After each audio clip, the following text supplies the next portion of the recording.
이재명 후보가 윤석열 후보의 반드시라는 표현을 문제 삼았습니다. 반드시 어떤 차이가 있을까요? 그리고 이준석 대표가 준 비단 주머니 안에는 신문 뭉치가 들어있다고 합니다. 그 뜻은 무엇일지 잠시 후에 공개하겠습니다. 자, 먼저 어제 윤석열 후보의 행보는 굉장히 숨가빴습니다. 광주 5.18 묘역 참배에 이어 봉화마을과 목포를 연이어 방문했습니다. 오늘 스튜디오에 나온 김병민 윤석열 후보 대변인도 함께 동행했는데 그 장면 영상으로 보시죠.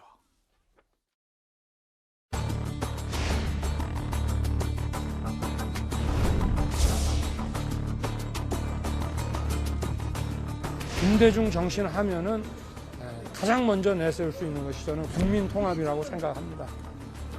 저를 반대하고 비판하시는 분들도 다 존중하고 제가 차기 정부를 맡게 되더라도 저를 반대하는 분들에 대해서도 다 포용하고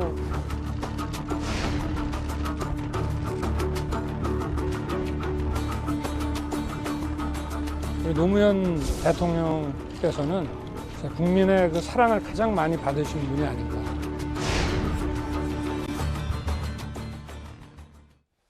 자, 윤석열 후보의 연일 호남 행보였습니다. 광주 5.18 묘역 참배에 이어서 목포와 봉화마을, 김대중 전 대통령을 기리는 행보까지 굉장히 눈여겨 보였습니다. 노무현 전 대통령과 김대중 전 대통령 두 전직 대통령의 통합을 계승하겠다라는 입장도 밝히기도 했는데 바로 오늘 스튜디오에 윤석열 후보 대변인 김병민 대변인 나왔습니다.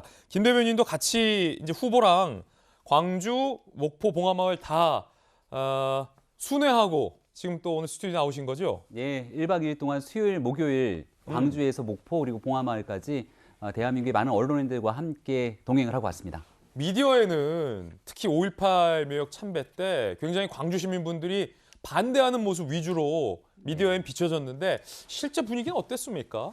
광주 5.18 묘역을 찾았을 때는 좀 굉장히 숙연한 분위기였죠. 왜냐하면 윤석열 후보가 지난 경선 기간 동안에 있었던 발언에 대해서 진심을 담아 사과를 하고 또 거기에 대한 진정성을 언급하는 날이었기 때문에 여기에 대해서 일부 반대하는 시민단체 등 목소리도 있었습니다마는 그래도 윤석열 후보가 이곳에 찾아서 국민 통합에 관한 메시지도 내고 또 5.18 정신을 높이 받들기 위한 여러 행보들에 대해서 같이 윤석열 후보에 대해서 그렇게 좀 잘 갔으면 좋겠다는 마음을 보여주셨던 분들도 함께 했습니다. 반겨주셨던 분들도 많았어요? 네, 현장에서 같이 나오셨던 분들도 분명히 계셨고요. 그리고 그날 자리에는 과거 민주당에 몸을 담으셨던 인사들도 함께 이 윤석열 후보 캠프에 같이 참여하게 되면서 이 5.18 이 민주묘역을 같이 찾았던 분들도 계십니다. 대표적인 예가 과거 김대중 전 대통령 시절부터 함께 이 대변인 등으로 활동했던 유종필 전 관악구청장 같은 경우인데요. 윤석열 후보가 갖고 있는 진정성 그리고 국민 통합에 관한 의미 이런 내용들을 누구보다 잘 알고 있기 때문에 과거 발언에 대해서 진심을 담아 사과하고 또 앞으로 대통령이 되고 난다면 얼만큼 진정성 있는 의미를 담아서 그 통합 행보에 나설 건지 이런 내용들을 함께 확인할 수 있는 자리였다고 생각합니다. 예, 이재명 기자, 봉화마을을 찾았는데 노무현 전 대통령의 부인 권영숙 여사는 그럼 윤석열 후보가 혹시 만났습니까? 만남이 불발됐죠. 근데 뭐 아마도 권양수 여사가 다른 일정이 있다 그래서 결국 만나진 못했는데 글쎄요, 뭐 일각에서는 노무현 전 대통령 수사 때 윤석열 후보가 당시 대검 중수 1과장이었죠. 그래서 노무현 전 대통령을 직접 이제 대통령 수사하지 않았지만 가족 수사에 참여했기 때문에 뭐 그런 앙금이 작용한 거 아니냐 뭐 이런 이제 뭐 분석도 나오던데 어쨌든 뭐 일정 자체가 뭐 잘 조율이 안 돼서 뭐 불발된 것 같습니다. 그런데 어제 어쨌든 그럼에도 불구하고 김대중 대통령의 고향 그리고 노무현 대통령의 고향을 잇따라 찾으면서 통합 정신을 강조했었죠. 근데 어제 제가 오히려 주목한 거는 뭐 반대 진영까지 포용하겠다 이런 것도 있지만 정치 보복은 정치가 아니라 공작이다. 나는 공작하지 않는다. 이런 메시지를 낸 게 굉장히 좀 그러니까 귀에 들어왔는데 정치 보복 안 하겠다. 그렇죠. 왜냐하면 이제 그야말로 그 전까지 윤석열 후보가 굉장히 뭐 현 정부를 두고 부패 카르텔이다 이러면서 굉장히 강경한 메시지를 많이 냈었죠. 그러니까 어떤 보수 진영을 향해서 메시지를 냈고 사실 보수 진영 내부에서는 어떻게 보면 문재인 정부에 대한 심판 심리가 분명히 작용하고 있습니다. 그런데 불구하고 굉장히 이제 대선 후보로 선출된 이후에는 중도적 메시지를 많이 내고 있는 거죠. 포용과 정치 보복은 없다, 공작하지 않는다. 그러면서 굉장히 선거의 정석을 좀 따라가고 있지 않나 뭐 이렇게 좀 볼 수 있는 그런 행보가 아니었나 싶었습니다. 윤석열 후보 선출 이후에 여러 여론조사에서 윤석열 후보가 이재명 후보를 앞서는 여론조사 결과가 연일 나오고 있습니다. 오늘 새로운 여론조사 결과도 준비가 돼 있는데 무려 4개 여론조사 기관이 합동으로 실시한 여론조사 결과입니다. 함께 보시죠. 대선 후보 지지도 엠브레인 퍼블릭, K-스탯 리서치, 코리아 리서치 인터내셔널, 한국 리서치가 4개사가 함께 의뢰한 여론조사 결과입니다. 윤석열 후보가 이재명 후보를 39대 32로 앞서고 있는 여론조사 결과가 이번에도 나왔습니다. 지금 다른 여론조사 기관인데도 자, 4개사 합동 여론조사 결과 윤 후보가 이재명 후보를 오차 범위 앞서서 이기고 있는 것으로 이번에도 여론조사 결과가 발표가 됐습니다. 김형주 의원님, 네. 뭐 대선, 서울시장 선거, 큰 선거 지휘 많이 해보셨잖아요.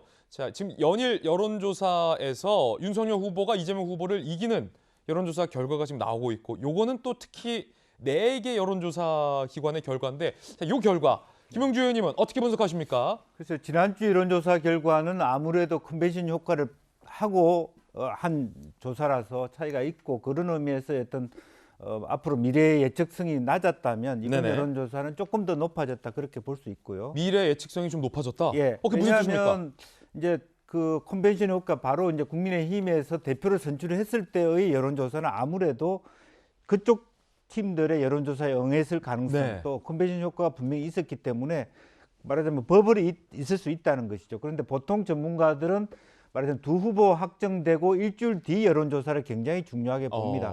실제로 그 일주일 뒤, 10일 뒤 여론조사의 결과들이 끝까지 가더라라고 하는 것이 통설이거든요. 이제 그런 의미에서 여야 전문가들이 이번 여론조사에 대한 어떤 그 말하자면 오차 범위 내에 있는가 벗어나고 있는가라고 하는 건 굉장히 심각하게 쳐다볼 부분이 있고요. 다만 부분적으로는 아마 무슨 뭐 사건이라든지 또 이슈라든지 그때 부분적인 어떤 개입 여지가 있겠죠. 예. 근데 뭐 가짜 뉴스 유포의 경우에 이 부분이 포함되어 있느냐, 어떤 시점에서 누구랑 어떤 그 모집단을 가지고 조사했느냐 하는 것이기 때문에 여타의 이번 주나 다음 주에 나오는 여론조사가 훨씬 더 앞으로의 미래 전망치가 더 높아진다는 의미에서 지금 어쨌든 윤석열 후보의 말하자면 그 후보 확정 이후의 행보가 많은 국민으로부터, 지지자들로부터 많이 어떤 그 스스로의 그 지지율을 높여가는 그런 부분은 분명히 드러나고 있는 것 같습니다. 그렇지만